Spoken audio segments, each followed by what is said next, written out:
Assalamualaikum warahmatullahi wabarakatuh. Di sini saya akan membahas mata kuliah perilaku organisasi bab 3 mengenai organisasi sebagai sistem sosial. Selanjutnya, sebelumnya perkenalkan nama saya Piska Putri Anggini dengan NIM 2002007 kelas 2A Administrasi Pendidikan. Yang pertama di sini saya akan membahas sekolah sebagai sistem sosial dan kedua ada model Getzel dan Guba dalam memahami perilaku individu pada organisasi. Selanjutnya di sini saya akan menjelaskan tentang sekolah sebagai sistem sosial terlebih dahulu.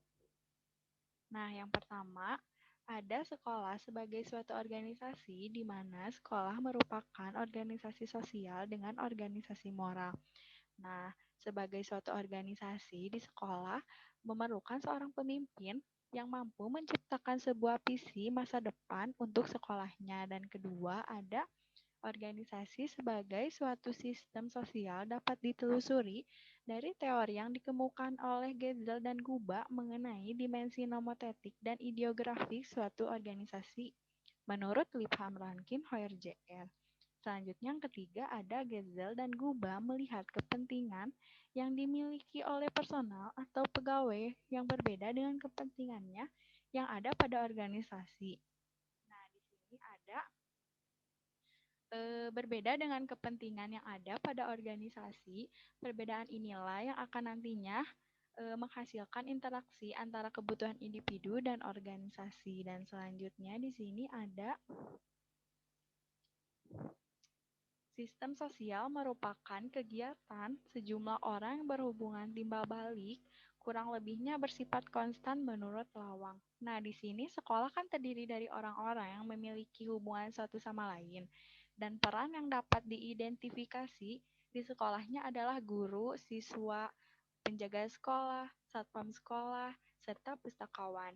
Nah, yang kedua tuh ada menurut Lawang mengemukakan bahwa setiap sistem sosial selalu mempertahankan batas-batas yang memisahkan dan membedakannya dari lingkungan, serta mempertahankan keseimbangannya dari kegiatan-kegiatan yang memungkinkan terus bertahan dan beroperasi.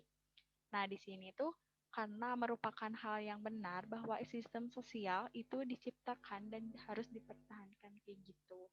Nah, yang ketiga ada seorang manajer sekolah akan dihadapkan pada konteks sekolah yang dapat dilihat melalui dua kondisi, yaitu lingkungan internal dan eksternal. Nah, di sini yang dimaksudnya dan di dalam konteks ini merupakan semua keadaan dan semua hal yang terjadi dan mempengaruhi sekolah dalam mengelola sekolahnya kayak gitu. Dan selanjutnya di sini ada yang kedua ada model Getzel dan Guba dalam memahami perilaku individu pada organisasinya. Nah, di sini ada studi yang dilakukan oleh Getzel dan Guba mengenai analisis perilaku pemimpin dalam sistem sosial menghasilkan dua pikiran utama sebagai berikut.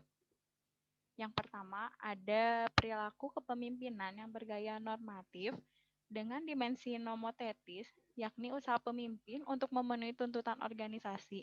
Nah, yang dimaksud dimensi ini mengacu pada lembaganya yang ditandai dengan peranan-peranan dan harapan-harapan tertentu sesuai dengan tujuan organisasi dan dimensi ini juga disebut sebagai dimensi sosiologis. Dan kedua, ada perilaku kepemimpinan yang bergaya personal yang disebut dimensi ideografis, yaitu pemimpin mengutamakan kebutuhan dan ekspektasi anggota organisasinya.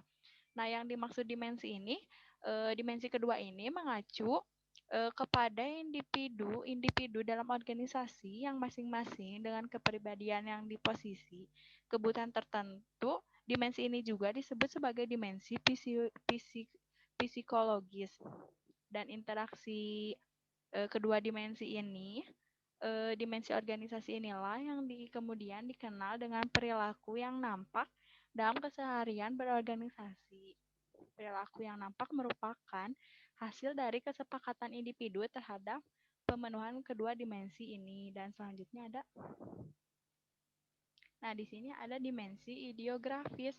Yang pertama, interaksi model Getzel di atas menunjukkan bahwa yang pertama, adanya interaksi antara orang dilihat dari peranannya dalam organisasi, dalam karakteristik individunya. Dan kedua, adanya saling interaksi antara kebutuhan individu dengan kebutuhan organisasi.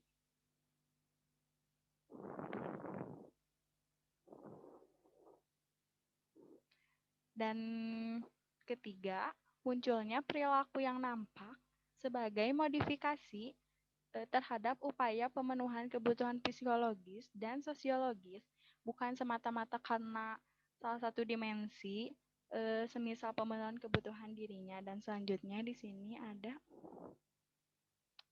pemahaman terhadap dimensi nomotetis dan ideografis ini merupakan hal yang terpenting bagi para manajer dan pemimpin untuk memahami motif motif perilaku yang muncul dari para warga organisasi.